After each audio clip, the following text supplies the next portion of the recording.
नमस्कार, ॲग्रो शिवारमध्ये आपलं स्वागत. आज आहे रविवार दिनांक 4 मे. प्रत्येकाला उत्सुकता असते की बाबा या आठवड्यात भाव कमी आहे तर पुढच्या आठवड्यात वाढतील का, त्याच्यामध्ये काय बदल होतील. तर आज आपण बघणार आहोत मागच्या सगळ्या आठवड्याचा आढावा, तो राज्य पातळीवरच्या बाजारभावांचा आणि देश पातळीवरच्या कांद्याच्या बाजारभावांचा. त्याच्यामध्ये लासलगावचे पण बाजारभाव बघणार आहोत, त्याचा काय ट्रेंड आहे, देश पातळीचे बाजारभावाचे काय बदल झाले ते आपण बघणार आहोत. अनेक जण मला पुन्हा पुन्हा विचारतायत की नाफेडची खरेदी कधी सुरू होणार आहे. मी मागे एकदा दोनदा सांगितलेलं आहे, पण या आठवड्यामध्ये जी ताजी माहिती आहे त्याच्यानुसार या खरेदीमध्ये थोडासा ट्विस्ट आलेला आहे. तो काय आहे ते पण आपण या व्हिडिओमध्ये समजून घेणार आहोत. त्याच्यानंतर बाजारभावाचा हा ट्रेंड कसा आहे, ते वाढणार आहे, घटणार आहे, मग तुमचा साठवलेल्या कांद्याचं काय होणार, या सगळ्या प्रश्नांची उत्तरं तुम्हाला या माहितीच्या आधारे मिळू शकतात. त्याच्यामुळे व्हिडिओ जास्तीत जास्त लाईक करा, सबस्क्राईब करा. या ठिकाणी जे हिरवं लोगो आहे, हिरवा आयकॉन आहे, तिथं तुम्ही सबस्क्राईब करू शकता जर चॅनलला नवीन असाल तर. या माहितीच्या आधारे तुम्ही तुमच्या बाजारभावांचं विश्लेषण करू शकता, तुमच्या बाजार समितीच्या किंवा तुमच्या जिल्ह्याच्या बाजार समित्यांमधलं विश्लेषण करू शकता, की जेणेकरून तुम्हाला बाजारभाव आणि त्या संदर्भातले निर्णय घेता येईल आणि मग कांदा विकायचा, साठवायचा की आणखी वाट बघायची हे तुम्ही ठरवू शकता. नाफेडच्या संदर्भातला आपण बघणार आहोत, त्यामुळे आजचा व्हिडिओ हा संपूर्ण पहा, मध्ये कुठेही स्किप करू नका. तर आपण राज्याच्या बाजारभावाचे ट्रेंड काय ते आता बघूया. लासलगावमध्ये या आठवड्यामध्ये सोमवारी जेव्हा बाजार सुरू झाला, तो साधारण बाजारभाव जे होते ते क्विंटलला 1200च्या आसपास होते आणि शनिवारी जेव्हा बाजार संपला, शेवटचा आठवडा आला, तेव्हा लासलगावच्या उन्हाळी कांद्याचे जे बाजारभाव होते ते 1200 रुपये क्विंटलपर्यंत टिकून होते. मधल्या काळात 40-50 रुपये इकडे तिकडे झाले. पिंपळगाव बसवंतची जी बाजार समिती आहे तिथे मात्र उन्हाळी कांद्याचे जे बाजारभाव सोमवारचे आणि शनिवारचे याच्यामध्ये फरक पडला. सोमवारी जे 1200 वरनं घसरत ते साधारण 30 ते 40 रुपयांनी घसरून ते शनिवारी 1150 रुपयापर्यंत आलेले आहेत.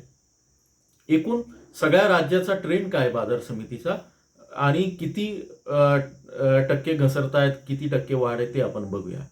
मी काय केलंय की सगळ्या जिल्ह्याच्या त्या जिल्ह्याच्या सगळ्या बाजार समितीच्या दरांची सरासरी काढून ठेवली आहे की जेणेकरून सोपं पडेल. मग त्याच्यामध्ये एकदम एखादी छोटीशी बाजार समिती असेल आणि तिचे दर जास्त असेल, काहीचे कमी असतील, तर त्याचा इथे उल्लेख केलेला नाही. समजा नाशिक जिल्हा असेल तर त्याच्यामध्ये पिंपळगाव, मालेगाव, कळवण सगळ्याच बाजार समित्या घेतल्या आहेत. तसंच पुण्याचं, तसंच सोलापूरचं, तसंच नगरचं. तर नगरपासून सुरुवात करूया. मागचा आठवडा 24 ते 30 त्या तुलनेत या आठवड्या म्हणजे 1 मेच्या आसपास इथं किमती काय झाल्या आहे, तर अहिल्यानगरमध्ये जो चांगल्या क्वालिटीचा कांदा आहे तर त्याला साधारण 910 रुपये बाजारभाव होता उन्हाळी कांद्याला आणि या आठवड्यात मात्र तो 803 रुपये बाजारभाव झाला. 11% घट आहे. अकोलामध्ये 960 वरनं 900 वर आला, 6% घट आहे. अमरावतीमध्ये 850 वरनं 875 गेला, जवळपास 3% वाढ आहे. छत्रपती संभाजीनगरमध्ये 840 मागच्या आठवड्यात, या आठवड्यात 765, जवळपास 9% घट आहे. धाराशिव जिल्ह्यामध्ये 700 रुपये उन्हाळी कांदा होता, तो परत 700च राहायला. इथे माहिती मिळालेली नाहीये पण तो साधारण टिकून आहे. लाल कांदा मात्र 1050 वरनं 1033 झाला, इथे जवळपास 1.5% घट आहे. कोल्हापुरामध्ये अगदी नगण्य कांदा घटलेला आहे. लोकल कांदा तो 1380 वरनं 1367 वर आलाय, म्हणजे साधारण 1% कमी घट आहे. मुंबई बाजार समितीमध्ये 6.67% घट आहे. 1125 रुपयांवरनं तो आलाय 1050 रुपयावर, म्हणजे साधारण 6% घट मी इथं सांगितलं. हा उन्हाळी कांदा आहे. आता नागपूरमध्ये आपण बघूया. नागपूरमध्ये मात्र बाजारभाव वाढलेले आहेत. नागपूरमध्ये लोकल कांद्याला 1200 वरनं गेलाय तो 2000, या आठवड्यात 2000 गेलेला दिसतोय. 65% वाढ आहे. उन्हाळी कांद्याचे बाजारभाव 1400 इथे समजू शकलेलं नाहीये वाढ आणि घट. लाल कांदा जो आहे 1567 वरनं 1538 वर आलाय, इथे जवळपास 2.25% घट आहे. पांढरा कांदा मात्र 1325 वरनं 1933 रुपये, म्हणजे 1300 वरनं 1900 रुपये झालेला आहे. इथे जवळपास 46% वाढ आहे. आणखी एक आता नाशिक जिल्ह्याचं बघूया. नाशिक जिल्ह्याचं मी लासलगाव पिंपळगावचं सांगितलं. एकूण नाशिक जिल्ह्याचं काय ते बघूया. नाशिक जिल्ह्यामध्ये फारशी घट नाहीये, पण तरी पण ती प्रभाव टाकू शकेल इतकी घट आहे. नाशिक जिल्ह्यामध्ये पांढऱ्या कांद्याला मागच्या आठवड्यात मिळाला होता 1102 रुपये प्रति क्विंटल भाव. या आठवड्यात तो कमी झाला आणि 1038, म्हणजे जो फरक आहे तो साधारण 5.81% आहे. लाल कांदा मागच्या आठवड्यात 967 होता. या आठवड्यात त्याची आवक झालेली दिसत नाहीये, त्यामुळे त्याची आकडेवारी मला मिळू शकलेली नाहीये, किंवा लाल कांद्याची आवक आता नाशिकमध्ये कमी होताना दिसते. पुणे जिल्ह्यामध्ये 3.51 म्हणजे 3.5% घट आहे. मागच्या आठवड्यात 998 होता, या आठवड्यात 963 आहे लोकल कांद्याला. आणि उन्हाळी कांदा 1122 वरनं 1138 वर गेलाय. इथे जवळपास 1.5% वाढलाय. हा वाढीचा ट्रेंड आहे नागपूर आणि पुण्यामध्ये. सांगलीमध्ये लोकल कांदा 6.25% घटलाय, 907 वरनं 850 वर आलाय. आणि साताऱ्यामध्ये उन्हाळी कांदा 1121 वरनं 1300 वर गेलाय. इथे जवळपास 15.97 म्हणजे जवळपास 16% वाढ आहे. लोणंद, फलटण या परिसरामध्ये किंवा वाई या परिसरामध्ये जे शेतकरी असतील त्यांच्या दृष्टीनं ही आनंदाची बाब आहे. कराडमधले शेतकरी असतील. सोलापूरमध्ये 13.53 म्हणजे जवळपास 13.5% घट आहे. 983 वरनं 850 वर आलाय हा लाल कांदा. उन्हाळी कांदा 733 वरनं 650 वर आलेला आहे. ठीक आहे. आता ठाण्याची पण माहिती काढून ठेवली आहे. ठाणे जिल्ह्यामध्ये 1350 वरनं 1317 आलाय, म्हणजे कल्याण ठाणे असं सगळंच त्याच्यामध्ये येतं. आणि दोन नंबरच्या क्वालिटीचा 1 नंबरच्या क्वालिटीचा होता तो 1150 वरनं 1400 वर. तिथे मात्र वाढ झाली 21%. आणि 2 नंबरच्या क्वालिटीच्या याच्यामध्ये 2% घट झाली. तर हा झाला राज्याच्या बाजारभावांचा प्रश्न. आता देशभरामध्ये कांद्याची आवक कशी झाली आणि त्याच्यामध्ये बाजारभावाची तुलना काय ते पण आपण बघू. पहिल्यांदा आवक बघू. तर 20 ते 26 एप्रिल आणि 27 ते 3 मे या 2 आठवड्यांची तुलना आहे. तर महत्वाचं राज्य आहे दिल्लीमध्ये मागच्या आठवड्यात 7143, या आठवड्यात 7865 इथे वाढलेला आहे. गुजरातमध्ये 32,139, इथे झालाय 38,439, इथे वाढ आहे. त्याच्यानंतर महाराष्ट्रामध्ये 1,42,000 मागच्या आठवड्यामध्ये, हे टनांमध्ये आहे, आणि या आठवड्यात 1,18,000 टन इथे घट आहे. मध्य प्रदेशमध्ये 75,500 टन मेट्रिक टनांवरनं तो आता आलाय 54,150 टन, इथे घट आहे. त्याच्यानंतर राजस्थानमध्ये 15,000 वरनं आलाय जवळपास 7,700 मेट्रिक टन. त्याच्यानंतर उत्तर प्रदेशमध्ये चांगली आवक होते, पण उत्तर प्रदेशमध्ये घटलंय, आवक घटताना दिसते. मागच्या आठवड्यात 45,000 होती, या आठवड्यात 51,000 आहे. माफ करा, इथे आवक वाढलेली आहे, 51,000 आहे. आवक साधारण 5,000 वाढली आहे. आता मागच्या आठवड्यात संपूर्ण देशभरात 3,56,000 टन कांदा आला. या आठवड्यात 3,17,000 टन कांदा आलेला आहे. त्यामुळे या आठवड्यात कांद्याची आवक म्हणजे 3 मे पर्यंतची आवक घटताना दिसलेली आहे. आता तो थोडासा घटीचा ट्रेंड आहे. मी जे म्हणालो ना की बाजारभावात आवकीच्या ट्रेंडमध्ये आणि याच्यामध्ये घट आहे, हा त्याचा भाग आहे.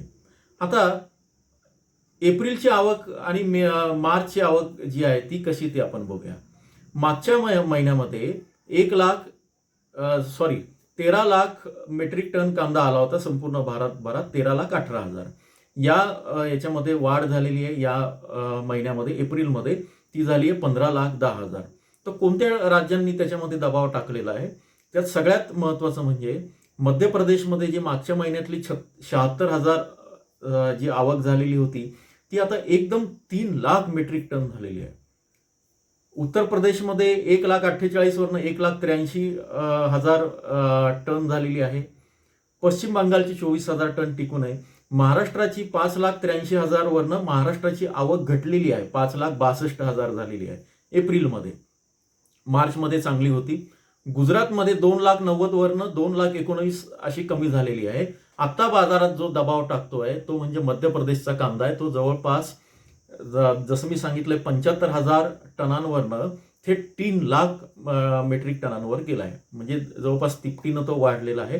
त्याचा परिणाम असा आहे, जसं मी म्हणालो की रतलाममध्ये मागच्या वेळेस सांगितलेलं होतं की रतलामचे व्यापारी जे आहे सध्या रतलाम असेल, मध्य प्रदेशचे काही हे आहेत, ते सध्या कांद्याच्या याच्यावर दबाव टाकत आहेत आणि आपल्या महाराष्ट्रातले व्यापारी विरुद्ध मध्य प्रदेशचे व्यापारी असं सध्या इंटरनल कांद्याचं युद्ध चालू आहे. त्याच्याबद्दल परत एकदा पुढे मागे समजून घेऊ.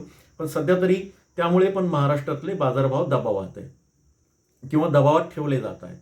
तर ठीक आहे, आता हा सगळा ट्रेंड झाल्यानंतर देशातल्या बाजारभावांचा ट्रेंड काय, कुठे काय वाढलंय ते आपण बघूया. निवडक राज्य घेतो म्हणजे फार काही व्हिडिओ मोठा होणार नाही. गुजरातमध्ये मागच्या आठवड्यात 915 वरनं 728 सरासरी 20% घट. त्याच्यानंतर कर्नाटकमध्ये 1300 वरनं आलाय, 1329 वरनं आला 1243 6% घट. मध्य प्रदेशमध्ये 797 वरनं 762 रुपये सरासरी 4% घट. महाराष्ट्राच्या संपूर्ण राज्याची मागच्या आठवड्याची सरासरी 1024 वरनं या आठवड्यात आली आहे 990 म्हणजे 3% घट आहे. त्याच्यानंतर दिल्लीमध्ये 1113 वरनं 1142 इथे वाढ होताना दिसते आहे आणि राजस्थानमध्ये 799 वरनं 1030 इथं तब्बल 28% वाढ होताना दिसते. उत्तर प्रदेशमध्ये 1323 वरनं 1274 आला, इथे 3% घट आहे. एकूण काही ठिकाणी वाढतोय, काही ठिकाणी घटतोय, पण आताचे बाजारभाव जे आहे ते स्थिर राहिलेले आहेत. आता तुम्हाला अंदाज येईल की जो एकदम ड्रास्टिक चेंज झाला होता तसा न होता बाजारभाव हळूहळू कमी होत आहेत 5%, 6%. तुम्हाला कांदा विकायचा असेल, अगदीच गरज असेल तर तुमचं किती नुकसान होईल, तर साधारण 5 ते 10% नुकसान होईल मागच्या आठवड्याच्या तुलनेत. म्हणजे मागच्या आठवड्यात जर 1000 रुपये बाजारभाव असेल तर या आठवड्यात तुम्हाला साधारण 900 रुपये बाजारभाव मिळू शकेल तुमच्या बाजार समितीच्या हिशोबाने. आता नाफेडच्या मध्ये जो ट्विस्ट आलाय ते सांगतो. नाफेडची खरेदी आणि त्या संदर्भातले टेंडर निघाले. त्या टेंडर सहकारी संस्थांना म्हणजे सहकारी विकास सोसायट्या किंवा पॅक्सनं अंतिम तारीख जी होती भरण्याची ती होती 24 एप्रिल. पण त्यानंतर असं झालं की त्याच्यामध्ये परत काही क्युरी आल्या, त्याच्यातनं त्यांनी पुन्हा ते कागदपत्रांची हे पूर्तता करायला सांगितलं आणि ती पूर्तता करायची होती 30 एप्रिलपर्यंत म्हणजे परवापर्यंत. त्यामुळे आता हा 6 दिवसांचा गॅप पडला. हा एक ट्विस्ट नाफेडच्या खरेदीमुळे आल्यामुळे हे 6 दिवसांचा जो भाग आहे तो वाढेल. आता 30 नंतर मध्ये सुट्ट्या आल्या, 1 मेची सुट्टी होती, आता शनिवारची वगैरे रविवारची सुट्टी आहे आणि सोमवार नंतर आता ती प्रक्रिया सुरू होईल कागदपत्र छाननीची आणि त्याच्यानंतर नाफेडची तारीख तुम्हाला समजेल. आता नाफेडच्या जे अधिकारी आहे तिथे पटनायक म्हणून आहे, त्यांच्याशी मी बोललो, त्यांच्याशी ॲग्रो शिवारनी संपर्क केला. त्यांनी असं सांगितलं की आमचा प्रयत्न आहे की साधारण 15 मे पर्यंत म्हणजे मे महिन्याच्या पहिल्या किंवा दुसऱ्या आठवड्यात जास्तीत जास्त दुसऱ्या आठवड्यापर्यंत खरेदी सुरू करायची. त्यामुळे त्यांच्या पातळीवर प्रयत्न सुरू आहेत. पण मधला हा जो ट्विस्ट आहे त्याच्यामुळे ही खरेदी थोडीशी लांबू शकते 3 ते 4 दिवसांची. त्यामुळे आता नाफेडच्या खरेदीविषयी तुम्हाला क्लिअर झाला असेल. बाजारभाव जे आहे त्याच्यामध्ये मोठी चेंजेस आहेत. आवक जरी घटलेली असली एकूण एकूण याची मागच्या आठवड्याच्या तुलनेत आत्ताची, पण बाजारभाव जे आहे ते साधारण सरासरी 5 ते 10% त्याच्यामध्ये कमी आहे. लासलगावमध्ये मात्र 3 ते 5% जी आहे ती घट आहे. त्यामुळे त्या हिशोबाने आपण निर्णय करा, कांदा ठेवायचा की वाढायचा हे त्याच्यातनं तुम्हाला अंदाज येईल. व्हिडिओ फार तुमचा वेळ घेत नाही, आता इथे थांबतो. ज्यांनी पुन्हा एक आवाहन करतो, जे नवीन आहे त्यांनी या ठिकाणी हिरव्या बटनाला क्लिक करा, सबस्क्राईब करा, शेअर करा आणि तुमच्या कमेंटचं नेहमीप्रमाणे स्वागत. धन्यवाद.